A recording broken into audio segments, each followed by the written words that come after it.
Je vous invite à redécouvrir avec moi ces dernières élections européennes, bien évidemment en vue des législatives qui s'annoncent.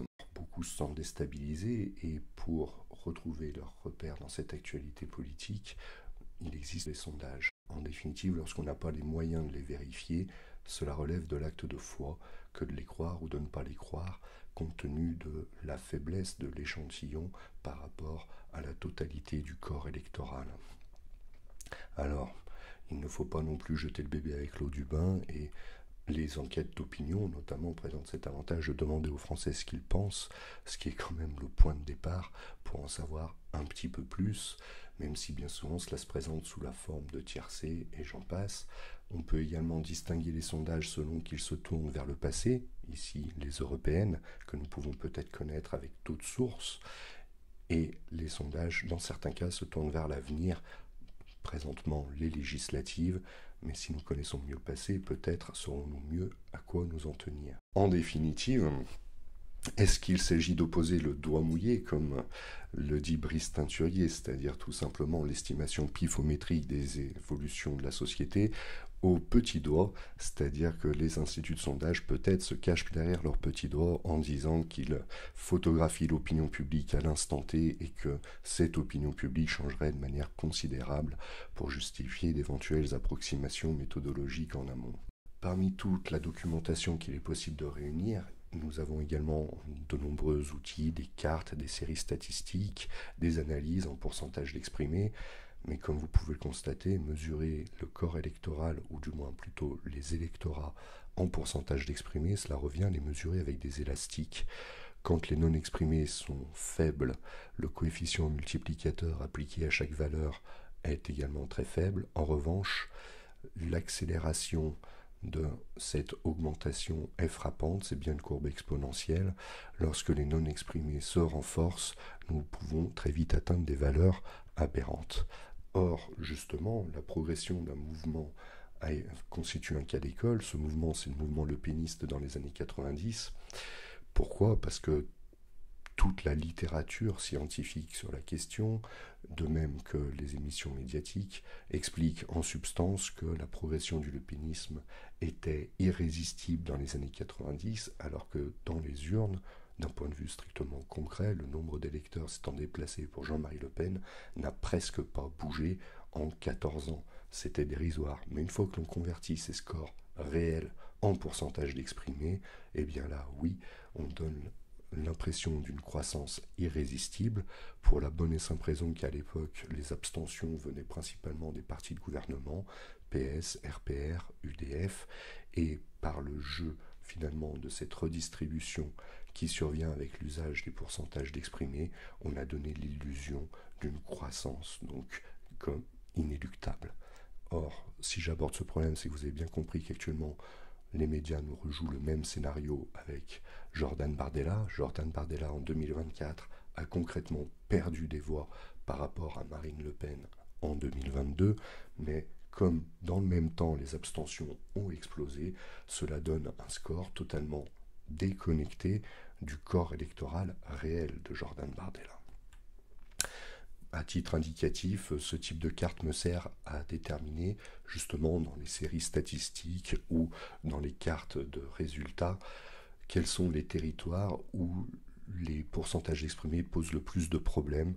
Tout simplement, je prends un point de référence, les résultats nationaux, l'ensemble des scores départementaux, et je vois quel en est le coefficient de corrélation, tantôt en pourcentage inscrit, tantôt en pourcentage exprimé.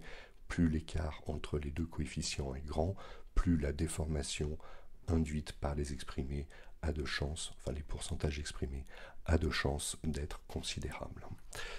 Alors, cela pour dire que si l'on veut comprendre ce qu'il se passe actuellement dans les urnes et un petit peu dans le pays, il faudra s'interroger sur la méthode des sciences politiques. C'est un travail que j'ai un petit peu entrepris, mais à l'image de l'armée dont on dit qu'elle a toujours une guerre de retard, pour ma part j'ai toujours une élection de retard, et l'actualité ne m'aide pas vraiment.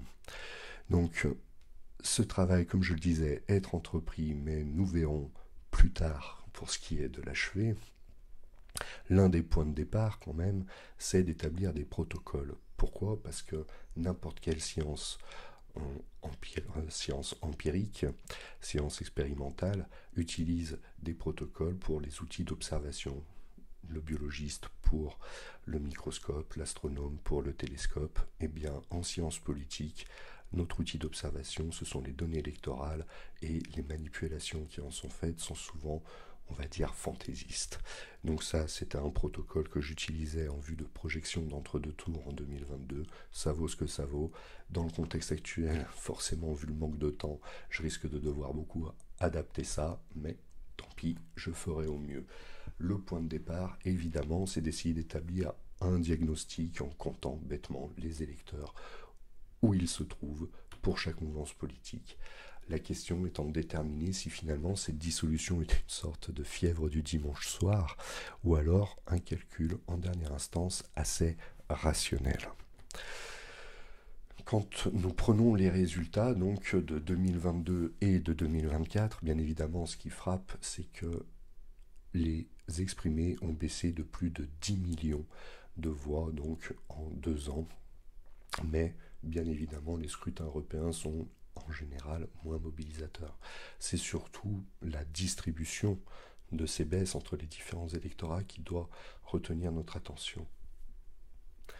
Le mouvement macroniste, typiquement, est réduit au 3/8 de ce qu'il était en 2022, et il a perdu 6 millions de voix. Quant au mouvement Le Péniste, lui, il s'est assez bien maintenu avec seulement 369 000 voix perdues, donc un corps électoral en apparence, j'insiste sur ce point, quasiment similaire. Le mouvement mélenchoniste a également essuyé de très lourdes pertes puisqu'il est réduit à 1/3 de ce qu'il était 2 ans auparavant. Cela peut être dû aussi bien à l'évolution du groupe LFI à l'Assemblée nationale ces 2 dernières années qu'à aussi manque de volonté de l'électorat de gauche de se mobiliser pour une élection européenne. L'électorat de Valérie Pécresse s'est presque retrouvé à l'identique dans le mouvement porté par François-Xavier Bellamy. Les écologistes se maintiennent très bien. Bon, je passe un petit peu le détail. Surtout, ce qui doit retenir notre attention, c'est que la mouvance socialiste, régénérée par Place Publique, a vu son score multiplié par plus de 6, 55 neuvième est une fraction un peu étrange, mais c'est ça l'idée. Donc cela nous donne déjà quelques évolutions durant la période de ces 2 ans écoulés. Il faut quand même avoir présent à l'esprit que toutes sortes de listes existaient dans le même temps aux européennes qui n'étaient pas représentées aux présidentielles, donc toutes ces voix-là, bien évidemment, se surajoutent aux voix précédentes.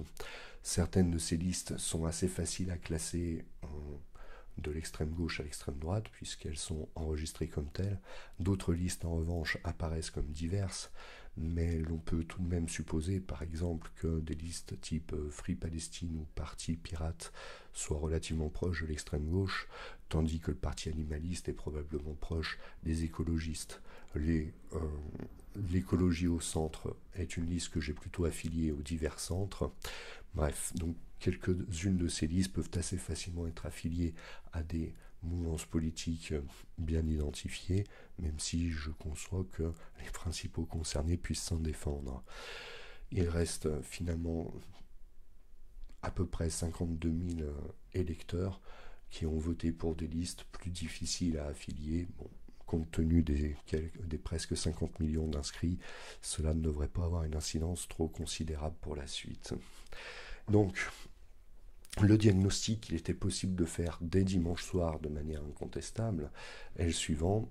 Le total des extrêmes droites se maintenait globalement le mieux, avec une perte seulement d'1,7 million électeurs, mais peut-être des réserves moindres. Les pertes du mouvement donc macroniste et plus généralement du centre sont les plus importantes, ce qui d'ailleurs surprend car les élections européennes pourraient mobiliser justement des eurofédéralistes. Les directions de partis centristes se présentent souvent comme favorables à l'Union européenne. Est-ce que les bases électorales les suivent ? Déjà en 2019, c'était plus que douteux, et cette fois, ça l'est encore plus. Quant aux gauches, elles, totale gauche, elles limite finalement les pertes, notamment grâce au succès de Raphaël Glucksmann, mais ce succès est en partie imputable à de nombreuses voix macronistes. Reste à voir si elles seront reconduites lors des prochaines élections. Donc là, c'est vraiment une première analyse rapide sur la base des principales données, et nous devrons approfondir ça lors des prochaines vidéos. Mais en dernière instance, finalement, est-ce que c'était véritablement une déroute électorale? C'est un petit peu contestable. Oui, de toute façon, les pertes sont considérables, mais les possibilités de rebond le sont à ce moment-là aussi. Reste à voir, bien évidemment, si les troupes sont prêtes pour mener cette campagne électorale lorsqu'on est à la majorité. Lorsqu'on se situe à l'extrême droite, l'électorat manifestement apparaît chauffé à blanc et disposé à voter de nouveau pour ces candidats. Quant aux gauches, elles paraissent encore extrêmement mouvantes et instables. Qu'est-ce que cela donnera? C'est encore trop tôt pour le pronostiquer et il nous faut de plus amples informations. Donc, bien évidemment, cela est à suivre.